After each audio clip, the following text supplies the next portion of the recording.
Jenny's going to speak to us for 25 or 30 minutes. We're going to come back for a Q&A. Well, hello, everyone. I am thrilled and honored to be here. My name is Ginny, and I am coming live from Michigan, which is the land of the hand. That's what we say in our state. And we just love homeschooling. I always tell people that it is the best decision that we've ever made for our family. I don't regret one day. We have 5 children who are in the sweet spot of ages. They are ages 15 down to 7. So I don't even know when anyone goes to the bathroom anymore. And these are some great years. But we have loved homeschooling from the beginning, even when it's more challenging with little ones and toddlers and babies and lots of different schedules. And so, what I'm going to be talking today about is how when we go outside, it sets our kids up for lifelong success in every facet of their development. And what you can do is you can take your schoolwork outside, you can take your read alouds outside. All of these different things count as helping for our kids' development. The benefits last a long time. And they help us. They help us as parents to shed some of that weight that we're carrying. And it allows us to have time to reflect and find respite. And the Bible talks about how Jesus says, "My yoke is easy and my burden is light." And I think a lot of times with homeschooling, it feels like a very heavy burden. And that was my story as a mom. I thought I was going to be this amazing mother right out the gate, and I struggled for years and years. I struggled with the endless needs. We had kids that were close in age, and I really just felt like a failure all the time. I had all these plans of our structure and how the days were going to go, but really those days led me to learning that when we spend time in nature, when we go in God's creation, that kids develop a lot on their own, and that this is a place where we can all find what we need and we leave a little lighter, a little happier. And so we can incorporate with our homeschool. So let's talk about some of the logistics that's really cool because actually when you go outside, it helps your brain function. So we don't really think about going outside as helping with academics, but surely it does. So a couple resources that are great is our book, I'm not sure, a book called Smart Moves by Dr. Carla Hannaford, Smart Moves. And the subtitle is Why Learning is Not All in Your Head. And another one is Balanced and Barefoot by Angela Hanscom. They're both pediatric occupational therapists. They've seen sort of this frontline decline of skills in children. Kids are struggling. There's long waiting lists for occupational therapy services for kids. And what they're saying is that in a lot of the circumstances, you can take your kids outside. And when they have all of those sensory inputs and when they have the smells and the sights and the sounds and they get to feel all the different textures, this is helping their brains grow. It's helping their brains work better, work faster. It's helping the myelination, so all the different nerve endings and the nerve networks and everything's going faster and moving better. And so all of that's happening when our kids have sensory experiences, and it's happening when they engage in complex movement. So depending on the age of your child, you may have a child that's in a wheelchair. You may have a child that has um, delayed things, no matter what the issue is, but they can go outside and wherever they're at in their span of development, as they engage in things that are a little bit more complex and a little bit more complex, that's also laying down all this groundwork in their brain. And so Dr. Carla Hannaford, who wrote Smart Moves, she didn't learn to read until she was 10 years old. And she said back then it didn't matter that much. She's 80 now, so didn't learn to read till she was 10 years old. Now she's a PhD. And she has a statistic in her book that says that elderly people who dance regularly have a 76% less chance of developing dementia. Now, that's a huge statistic. 76% less chance of developing dementia just by dancing. And the reason is because it's a complex movement. So, complex movements enhance the brain function and they protect the brain function. So, then it makes everything easier. So, if you're going to sit down and you have some seat work, you're going to do your lessons, you get out and move in the morning, that's going to make all of the rest of it easier. And these are lifelong benefits. The movement also helps with the vestibular sense, which is like a vestibule to the brain. It's another one of our senses. There's proprioception, all these other ones besides sight and smell. So we have these other senses, and the vestibular sense is turned on by getting our heads out of an upright position. So think about your kid. I'm like, well, right now I'm sitting and my head is in an upright position. It's not moving. This is what happens in screens. This is what happens when we're carting kids around from activity to activity. But when you let kids go, they they roll and they tumble and they use the swing and they throw their heads back. All of this is helping them to turn their brain on and to stimulate that vestibular sense. And when you're getting outside, it's helping your kids with their fine motor, it's helping them with their large motor, it's helping them with their core strength. So as they hang from things and as they dig, all of that is getting them ready to do the seat work that you eventually are maybe going to want them to do. And so when we go outside, and you don't even have to do anything. You don't have to plan a scavenger hunt. You don't have to take a lesson. You can just go out. And what the kids find to do is going to help them with their development. It drives their body on. And so those are layers that are there and they're there for a lifetime. So we take our kids outside. It's going to help them with their physical development as well as their cognition. Because when we take our kids outside, we're helping with their lymphatic system. So all of that stuff is draining out. When you move, your lymph nodes collect all the junk and it moves out. It's helping your kids with their joints and their flexibility because they're moving in a variety of different terrains. It helps your eyesight.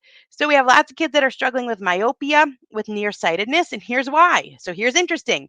This is like the one little motivation that you need. When you're inside, your eyes are always constricted. So there's a ring around the eyes. It's called the ciliary ring. So think of it like your bicep, always constricted when we're inside. It's also always constricted when we're sleeping. So the only time to let your eyes relax is when you go outside and you have this long field of vision. So kids are struggling because they're having too much inside time, too much near work. And so we go outside. So even if you say, look, I'm gonna take my materials, my homeschool materials, and we're gonna go sit on a picnic blanket and we're gonna do it outside. Just by changing the environment, that's going to really help your kids with their eyesight, that they're going to be able to look up and see far away. It's a place you could set your baby. Maybe your baby can explore in the grass if you have a safe place to go. So just by stepping outside and not even doing anything in particular, that's going to help with your physical body as well. Here's the thing. When you go outside in the morning, the sunlight, it goes right through your eyes to your brain and it causes your brain to release serotonin. So serotonin is what makes you feel good. This what happens. So our body shuts off melatonin production. We need that bright light in the morning and it's got to be bright. It can be a cloudy day, but that's still way brighter than what you're getting inside. So the light goes, here we go. It goes through your eyes to your brain, and your body releases serotonin. And then later on in the day, that serotonin turns into melatonin, and that's what gets you sleepy. So if you can get outside in the morning, then you're going to have happy kids who are sleepy at night. So here we go. This is like what homeschool moms need, right? Happy kids in the morning who are sleepy at night. So physically, there are a lot of things going on when we get our kids outside that are helping with their academics, like we talked about before, the different core muscles. I know there's like this thing where kids are falling out of their seats. They're having to use a lot of their attention to work on their core muscle strength and then they can't pay attention on the lesson. So all of these things are helping them, helping their creativity. Our kids are coming up with something out of nothing. So this is their social skills. When we go outside, maybe you get together with another group, another family, a small group of friends, and you have all these mixed age of play, and that's helping your kids with their social skills. And Kim John Payne, who wrote Simplicity Parenting, which is another great resource for parents, he says that the greatest predictor of success and happiness in life, I mean, these are big statements. If an author comes along and says, hey, I'm going to tell you, the greatest predictor. I'm like, I want to know what that is. The greatest predictor of success and happiness in life is our ability to get along with others. Well, where do kids learn that? They learn that outdoors as they're playing and they're sorting through materials and they're coming up with ideas and they're in these mixed age environments where older is helping younger and younger is teaching the older ones to be gentle. And so they go outside and they're really learning those social skills that once again are going to transfer. How do I be aggressive, but not too aggressive? How do I get my ideas across without sending the other kid home crying? And in fact, in pickup games of sports, which don't happen too much anymore, but when I was a kid, you would go to the little baseball field in the neighborhood, and sometimes 4 kids would show up, and sometimes 9 kids would show up. And every time that you would get together, you would have to come up with a new set of rules. And that takes a long time. You have to negotiate, and what's everyone's opinion? And so, what they say is that in pickup games of sports, kids hardly ever get injured.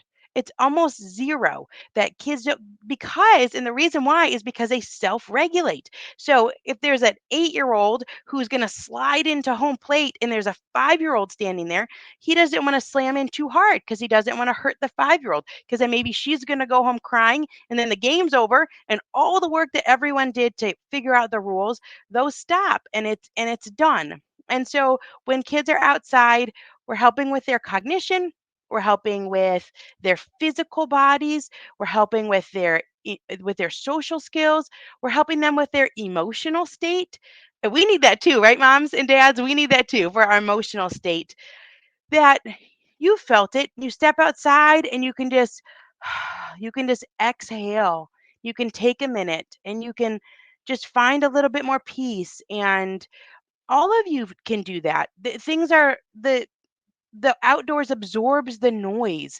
Inside, those sounds are bouncing all over the walls. So if you're home with a 6-year-old and a baby, if you're home with a 10-year-old and an 8-year-old and a 6-year-old, if you're home with a teenager and some younger kids, this is loud. This is loud all day. And other adults sometimes don't have to deal with that. Maybe they go to an office and they're able to be in a quiet environment. We are in a loud environment, and it's every day and it's all day. And so this gives you a chance to let those sounds escape to the heavens. And even outside in the winter, the snow absorbs sound. It just is quieter out there. And we find these moments of peace when we head outside. It just helps us emotionally. People talk about how when they go outside, it helps them through grief. And so, if you might be in a season where you're wanting to homeschool and you're wanting to stick with your homeschooling and you're grieving, you have had loss, you have had loss of a loved one, or loss of a job, loss of friendship. That happens. And you're experiencing loss, and we can step outside and that can provide this sort of blanket of healing for us with our emotions, and that helps our kids too. They're coming up with rough edges with their siblings, and this is just part of it. It's so great that they're home with their siblings, but also siblings can be very annoying and difficult to deal with. And so we're giving them also a tool to help with their emotions. And then spiritually, which is not something that everyone is looking for, but probably in this group, I think I'm in the right group for this one. The Bible says that the heavens declare the works of the Lord. Actually, I read it this morning because it's the 19th. This is so perfect. I have to read it because it's the 19th. And so I read Psalms 19 this morning. This is Psalm 19. Ready? The heavens declare the glory of God, and the sky above proclaims his handiwork. Day to day pours out speech, and night to night reveals knowledge. There is no speech, nor are there words whose voice is not heard. The voice goes out through all the earth, and their words to the end of the world. In them he has set a tent for the sun. Oh, this is incredible. So, what we have in creation is that God has given us his spiritual principles through nature. What a gift. What a God who can say, look, you want to teach your kids that they're going to reap what they sow? That's what I want my teenagers to know, right? I want them to know that you reap what you sow. God will not be mocked. So plant a seed. And you cannot get around that law of nature that if you plant a radish seed, you're not going to get a tomato. And so our kids need to be doing these things and digging in the dirt and learning about soil and learning about the lilies of the field, and that not even Solomon in all of his splendor was arrayed as one of these. And look at the birds, but not one will fall without your father's consent or notice, and even the hairs on your head are numbered. And so God has given us these ways to seamlessly talk about his principles through creation. And so we're always on the lookout for those. We like to raise monarch butterflies. And so we'll get the caterpillars, and there's so much you can learn through the study of nature. So, and you may find that in some of your curriculums that you're looking at. So, if you're studying nature, and let's say you find the monarch caterpillar, and those are on the under leaves of the milkweed plants, which are really tall. They're pretty easy to distinguish. And so you can get these caterpillars and you feed them and they poop a lot and you're having to clean out their little container and they're growing. So you're learning math. I mean, they grow an exorbitant amount in just a couple weeks. And they grow and they're green and they're yellow and they're walking around. They're really cool looking. I mean, you can hardly see it when they first hatch out of that egg, and then they grow and they're these big, kind of fat yellow and orange caterpillars and yellow and green caterpillars.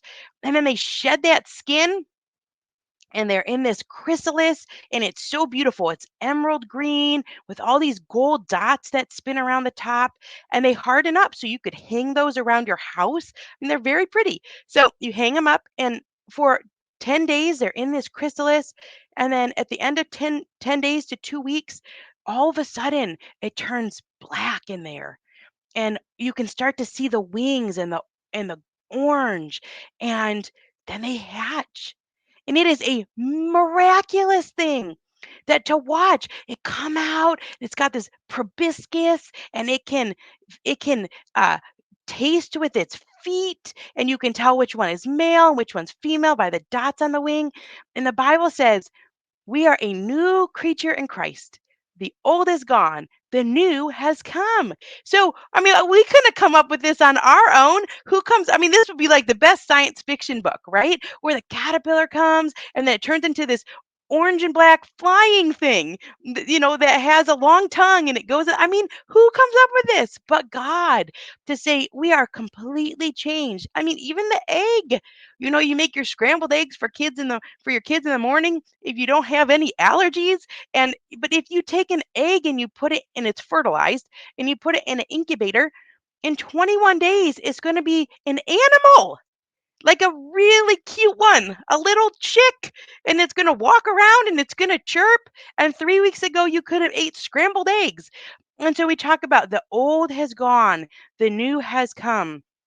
And so I just want to encourage you as we're heading into a new school year, everyone's starting to think this is the time in Michigan, our school year starts, usually tends to start after Labor Day, but I know across the country, a lot of people start in August. So we're right on the cusp and we're wide eyed and we're excited.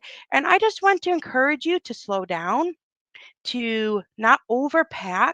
I think there's a tendency to and I have certainly done that. In fact, there was one year I get nervous. You get nervous. Like, what's everyone else doing? I don't want to fall behind with my kids. I want to make sure that they have friendships. And so I signed up. There was one year when my kids were younger, and I signed up for basically every opportunity I could. It was August, and I was getting nervous. And then I quit it all after the first week because it was too much. And I realized that in small ways we can build community. We don't have to be busy and running all the time and running ourselves ragged and running our kids ragged. So just find a rhythm. And so I would encourage you to include in your rhythm some outdoor time. In fact, in Balanced and Barefoot, and this is going to sound probably like a lot, but this is how, depending on how old you are, if you've got gray hairs like me, your childhood was probably filled with a lot of outdoor time. If you're in your 20s and you're stepping into homeschool, you may not have had as much outdoor time as I did. But Angela Hanscom in Balanced and Barefoot says that the ideal amount of outdoor time for kids a day is about 3 hours, no matter the age. So at a minimum, that's kind of the minimum, right? So even if you have a 17-year-old or you have a 2-year-old, they're supposed to be getting outdoor time and outdoor experiences for their optimal development. So what you can do is you can celebrate that you're a homeschooler because you do have the time. And a lot of children do not. If their day is spent in a classroom and then they have a lot of homework in the evening, then they may not have that time, but you have the time. And just to know that it doesn't have to look like anything in particular. It doesn't have to look like hiking to a waterfall. It doesn't have to look like getting on a kayak. It doesn't have to look like anything spectacular. It can look like sitting on your patio and having breakfast. It can look like doing a read aloud underneath a tree. It can look like taking your schoolwork and putting it on a clipboard and taking it to the park or taking it to the zoo.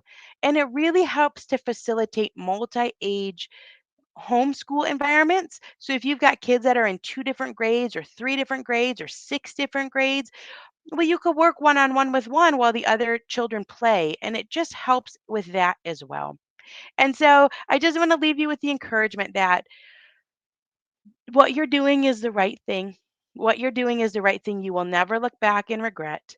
And sometimes there are hard days, but we can slow down and really take a lot from God's creation and know that that is going to help our kids in their whole child. We just focus so much on the academics, but we're raising whole children. We're raising kids who have souls, and we're raising kids who have emotions, and we're raising kids who are going to need to get along with others. Our world is rapidly changing. So once people would get a job and they would keep that job for 30 years and you would have the same coworkers for 30 years. But now the average person has 4 jobs in their first decade out of high school, 4 jobs. So they're going to have a lot of different coworkers and they need to be able to get along with each other. So the yoke is easy, the burden is light. God has given us his creation as a way for our kids to learn and grow and thrive. Well, we also find respite and relief, and it all works together with a home education. So I hope that you can be encouraged by that. I just hope you have a fantastic school year. And I know that Zan and I are going to be back in just a few minutes to answer your questions. So there's one. Any tips for baby stepping reluctant kids into moving into more outside time? Yes, yes. Here's my tip. Go on a short hike and go on a short hike with friends. That would be my tip. When you're on a hike, you're stuck. There's nowhere, there's nothing to do but to finish. And so that's something that we did with our young kids was we take a stroller if we could, we pack it with snacks, and maybe we try and get a mile or a half a mile and different places around your area. And we always went with friends because friends give your kids something to look forward to. It's good for safety. So it's always great to have another parent there. Then you get to have conversation. And I will tell you what, we have been adventuring outdoors for over a decade, and we have such deep family friendships. Friendships that we've had for years and years, where we've woven together these simple experiences. We live in Michigan, it's flat, it's kind of boring.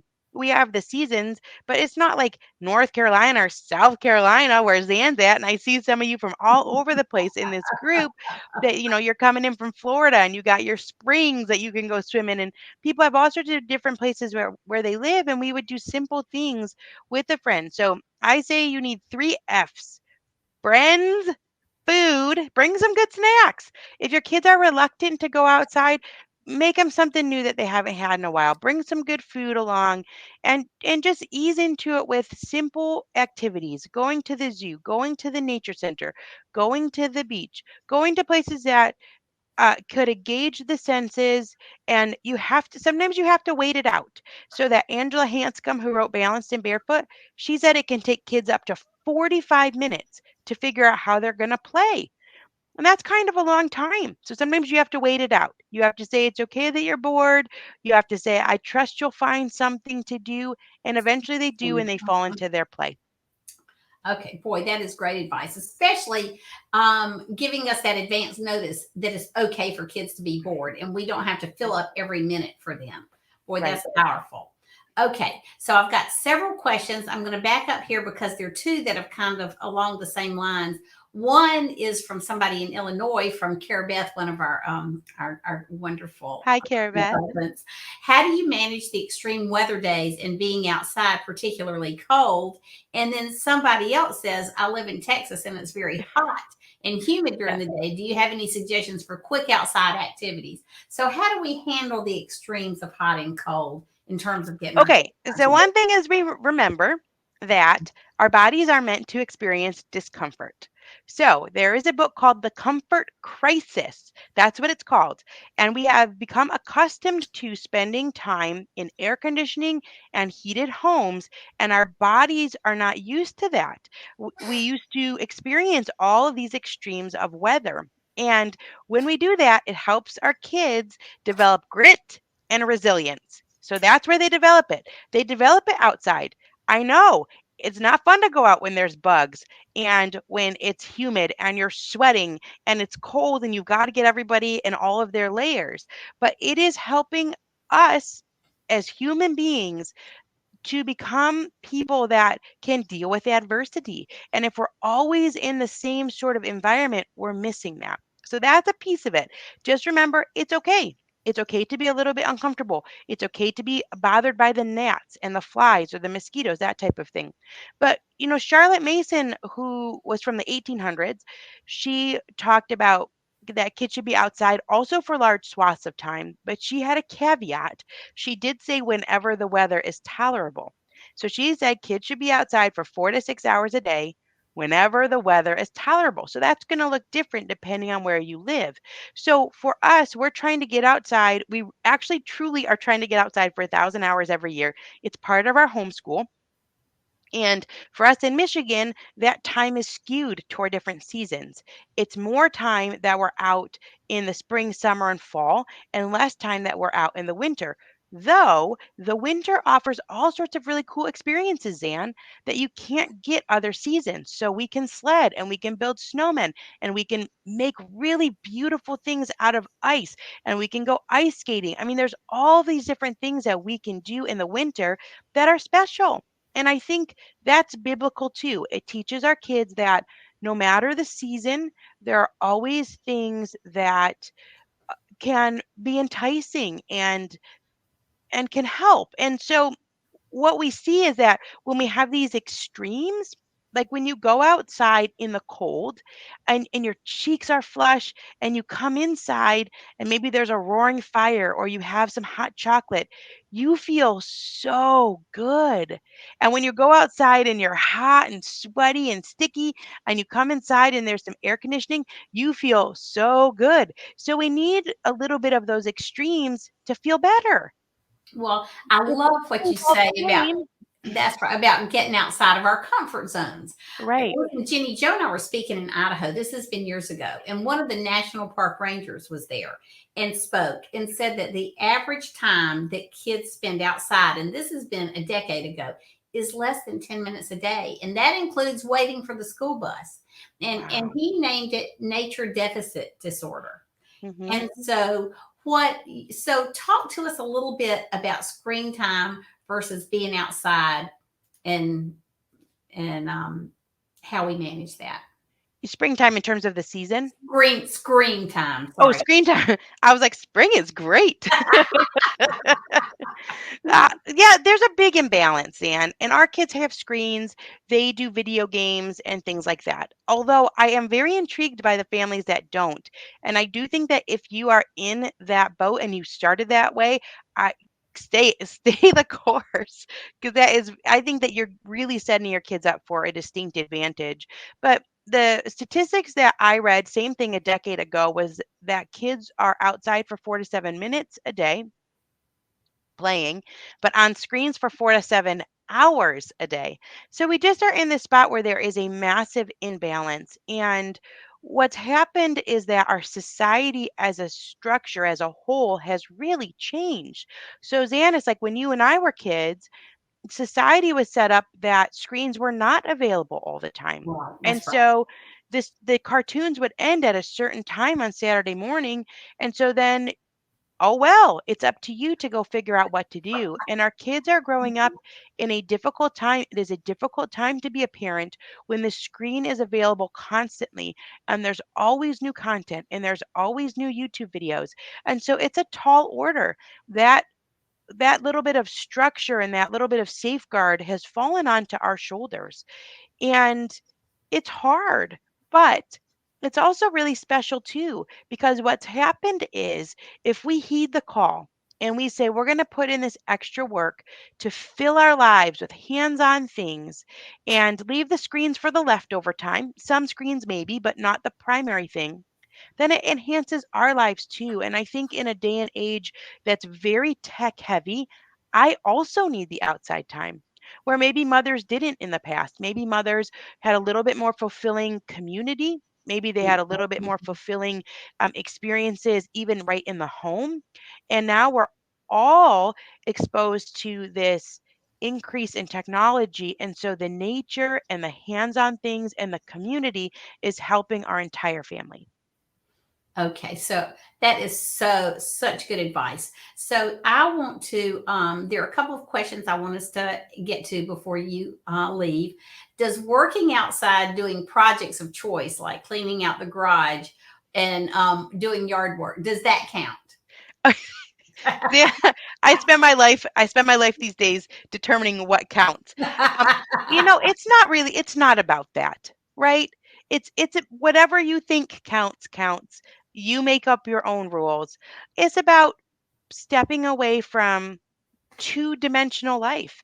And so people will say things like, well, what if I'm in a tent and I'm sleeping? I mean, up to you. I don't know. You're going to have to come up with their own things. For our family, we say nature below and nature above. So a cave actually would kind of count as outside. It's not you're right. It's not necessarily about the hard and fast rule. Right. It's more of a general sense of this is very important for our children. And Zan, I think continues to become more important because we grew up having experiences that were away from screens because screens were not available all the time. And, they say that if you were born around 1980 or so, you were the last generation to experience an analog childhood, the very last one. And then now we're the sort of the first ones to be dealing with all of these screens. And our kids have not necessarily had an opportunity to live a full day without a screen or live a full week without a screen. And so anytime that we can provide them those experiences, it's very valuable to them, I think, on many different levels so that they're aware of what that's like. So I want to talk to you about one thing, and that's motivation. We did a workshop yesterday on how to keep our kids motivated, and it seems to me that going outside in and of itself is motivating. And Mm, so, would you speak to that just for a minute about what being outdoors does in just terms of overall well-being and mhm. motivation? So I want to say that my kids are not motivated to go outside. Very much not so, and neither am I. I don't like to go outside. I like to be outside, but it's getting over that hump. It's getting over the doorstep. As a parent, a lot of times, especially if you have little kids, you're taking a lot of stuff with you, and that's a lot of work. And I think we all have this bent to sort of stay put. This is what I'm doing right now, and I don't want to change what I'm doing. So that's partially why we have a goal. Goals are motivating. We have a little chart that we color in. I'm doing it for my walking as well. It's very motivating to come in and then color off your thing. John Acuff talks a lot about data and just using data as a motivator to say, I mean, he does even really specific things. Like he'll say he'll follow the data. This is a really interesting, Zan. He'll follow the data of how often he's let something go instead of getting offended. He'll say, last month, 7 times I let something go instead of getting offended. And he really kind of follows his data, and it helps to keep him motivated because you're adding it to the list. So, I'm also motivated, and our kids are motivated depending on their age by learning. And if we learn that when we go outside, it's going to help our mood and it's going to help our eyesight and it's going to help our brains develop. I think as parents, like that's why I continue to read. I just read an awesome book called 52 Ways to Walk. I'm looking to see if I have it right here. I do. 50. Okay, this just came out. Someone told me about it at FPEA, the conference in Florida. 52 Ways to Walk by Annabelle Streets. And she says, like, when you go outside and you walk for like 10 minutes, it changes like all your metabolites in your blood. And I mean, it's just unbelievable. Okay, here's what it says. When we move, hundreds of intricate places changes take place in our bodies. A 12-minute walk alters 522 metabolites in our blood, molecules that affect the beating of our heart, the breath in our lungs, the neurons in our brain. 12 minutes, 522 That's metabolites. amazing. So That when you read and when you learn, that helps to increase your motivation because you're reminded this is a worthy use of my time. And I think everyday screen manufacturers are trying to draw us in. They're trying to draw our kids in. They're doing a very good job at it. And so we have to arm ourselves with knowledge and information. I don't know if that really answers the question. The answer really is that my kids are not motivated, and that's why we have a goal. Okay. All right. So, all right, here's a good question. We've got so many now, they've been piling up. There's some questions about our kids get distracted outside and we really can't do schoolwork out there because they would rather play. So, how do we make sure we get all of our schoolwork done inside if we're supposed to spend so much time outside? Well, 3 hours is only part of the day, right? So Right. let's talk about that. We have a lot of time. We really do have a lot of time. Especially I homeschool families. Yes, and really only homeschool families. And I think that's an important thing to note because this is very important. I mean, it is of utmost importance for our children and their development. They need nature time. And the only way to really get them the amount that they need is to be a homeschooler. So that can help you motivate to stay the course, to jump on the train if you are sort of on the fence. Um, I consider outdoor time schoolwork. I consider that learning. I consider that growth. So, first of all, start there. And I have learned to interrupt less. So, if our kids are involved in a worthy pursuit, if they're laying in the grass, if they're staring at the clouds, they're thinking, their brains are working, if they're playing, if they're romping around, this is how their bodies are driving them to develop. There's a really good book called Free to Learn by Dr. Peter Gray, where he talks about how we're biologically designed to self educate. Biologically, God made our kids to be self educators. And so when they are engage deeply in play and experiences like that, you can know that they're learning. And you may not know what they're learning, but you can trust that that is a learning experience. And so you may have to, if you are wanting to make sure that you finish all of your lessons, your seat work lessons, you may be shifting that around a little bit. Maybe you're doing that a little bit in the evening after dinner. Maybe you're doing some of it on the weekend. And I have learned over the years, and it takes a while to learn, but that it all counts for learning and development. And if you see that your child is engaging with the world, to trust that that is what their body needs at that time, and maybe let them go a little bit. It's so interesting because when my boys were teenagers, and it seems like they loved to sleep, I actually read this study that teens need a certain amount of light every day and a specific kind of light, not Mhm. fluorescent light, and they need a certain amount of sleep, and it's more than toddlers need. And Wow. so it's really interesting. And this was a study by a bunch of educators. I'm going to have to go back and find it. But it's really interesting, just even the power of light, the power of Mhm. the right kind of light. It's So, full spectrum. yeah, And so fluorescent light, in fact, I think this is interesting, Zan. So I have a friend who chose to homeschool. Now, everyone has all their different reasons for homeschooling, right? Her primary reason was so that her kid was not sitting underneath fluorescent lights. That was well, her primary reason to if homeschool. you get migraines, you can't sit under fluorescent Mhm. lights. So boy, I know Mhm. that. But that's interesting. Didn't mean to interrupt you. That's interesting. Well, it's like got the pings of red. And anyway, yeah, there is something to be said about the full spectrum light. Mhm. And it's really meant to guide our bodies. The colors change throughout the day, the lengths that we see, it changes, and it's meant to be a guide for our body. Okay, so speaking of high schoolers, one person wanted to know if you have any practical tips for doing middle school and high school students for taking them outside, getting them outside. Yes, I do. It's actually, this gets so much more fun. As the kids get older, then they find things that they really like to do. They specialize. And so by doing that, this is continuing in that complex movement category. So, for example, our 13-year-old daughter, she wanted to get a skateboard this year for her birthday. So, that would be an example of a teenager specializing in something outdoors that is challenging her to increase her complex movement. So, that's what we got her with the helmet and the whole thing. So, she likes that. Our 15-year-old son really loves to shoot hoops. So, once again, complex movements. We have a 12-year-old son. He's got one of those things called a ripstick, and it like goes back and forth and he moves it. I can't even balance on it.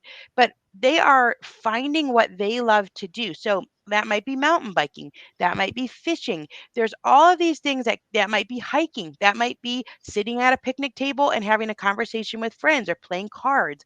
So as they get older, they start to specialize. But the cool thing is that sometimes you can do really big adventures then. So I just got back from a 10-day trip to Moab, Utah with my 13-year-old. And we rappelled off of cliffs and we took a 5-day whitewater rafting trip down a river where we set up tents and we slept under the stars. So there's also that too. Like it gets really fun. So same as before though, is food, friends. I say food, friends, and a first aid kit. That's what you need. Invite the friends, bring your good food, have your first aid kit on hand, and find out what they love to do. That's such an important thing for them. Like, we cannot be workaholics. We cannot be working all the time. We need to learn what it is that makes our souls come alive. And so, this is actually really good for them for the entirety of their life to learn what is it about nature that they love. I like water things. I like to tube down a river, a meandering river, and other people like different things. So this is a chance for them to learn what lights them up. Well, that is so encouraging. So one thing I would love for you just to talk about for a few minutes is how you talk about being outside is good for grief, because Mm, we have people who have sick children or have lost children or have lost yeah. spouses or lost jobs or just in a season of grief for a number of reasons. Could you, before we close, could you just talk to us about that for a few minutes? Yes, I do get a lot of messages about this, and I have talked to some different moms, just local moms, who would say, My spouse died suddenly, or I had a miscarriage and was really in a dark place." And I don't know all of the science behind it, but the thought is that even looking at nature can provide respite. And so there's something about getting outside. There's something about the sounds of nature, the babbling brook, the bird song, the leaves rustling. There's something about the expanse of it that reminds us that we're held, that reminds us that we're in this big world, but we're a very important part of it too. And so there's a lot of science behind how nature helps us in our times of need. And it's a skill set that we may have to turn to as an adult. It's also a skill set that a child can turn to if there's grief in the home, if maybe even there's just a lot of fighting Mhm. recently, or Mhm. there's separation, or maybe you're a single parent and you're really struggling through that. Nature provides. And I think it's important to say too that the nature doesn't even have to be outside. So let's say I've got a good friend, Greta. She wrote the book Adventuring Together, and she talks about how her mom couldn't go on adventures. There were health issues there and health concerns, and I don't know exactly what those are, but she said that they would adventure together through reading, and they would read indoors, and they would have all you can imagine nature, and you can read, books like the C.S. Lewis books or Lord of the Rings, and you can read about all of these different environments. You can bring flowers in, you can grow herbs on your windowsill. All of that, you can bring in the monarchs like we talked about earlier. All of those things, God made them to be relaxing to us and rejuvenating.